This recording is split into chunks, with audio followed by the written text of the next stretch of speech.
les sénateurs ont adopté un amendement qui fait peur puisqu'il s'agit de réintégrer de manière indirecte l'impôt sur la fortune immobilière. Cet impôt s'appellerait l'IFI, alors non plus impôt sur la fortune immobilière, mais l'impôt sur la fortune improductive, et ce dès 2025. Ce qui a été proposé, c'est donc d'élargir l'IFI au patrimoine passif, c'est-à-dire qui ne contribue pas à la croissance économique. Dans ce patrimoine passif figureraient ainsi les terrains constructibles lorsqu'ils ne sont pas affectés à une activité économique, les liquidités et placements financiers, donc compte courant, livret d'épargne, fonds monétaires, etc., les biens meubles corporels, donc ça peut être objets précieux, voitures, yachts, avions, et aussi du coup les fameux actifs numériques, donc les crypto-monnaies, comme les bitcoins et les autres monnaies, ainsi que les droits à la propriété littéraire, artistique et industrielle, lorsque le redevable de l'impôt n'en est ni l'auteur ni l'inventeur. Donc en gros les héritiers des grands artistes, pour faire simple. Selon Sylvie Vermeillet et Albéric de Montgolfière, donc les sénateurs qui sont à l'origine de cet amendement, ça paraît incohérent aujourd'hui que l'IFI n'apparaisse que sur la partie immobilière. Ils expliquent que les investissements en pierre-papier, donc par exemple les parts détenues dans des SCPI, et l'investissement locatif sont inclus dans le périmètre de l'IFI, alors même qu'il s'agit indéniablement de placements productifs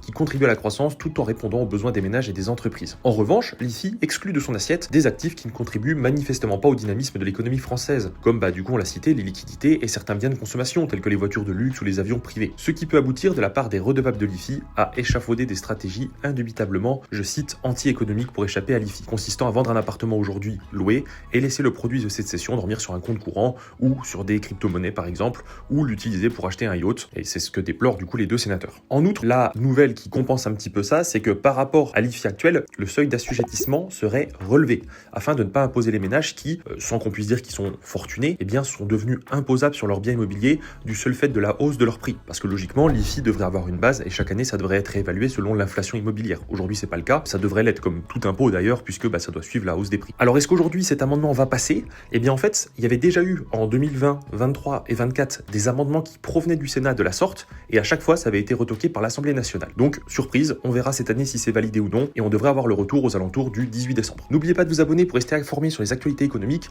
découvrez notre chaîne si vous voulez des conseils fiscaux, patrimoniaux, etc. Et vous pouvez aussi prendre des rendez-vous de conseils si vous voulez des simulations personnalisées. Je vous dis à très vite pour de prochains contenus.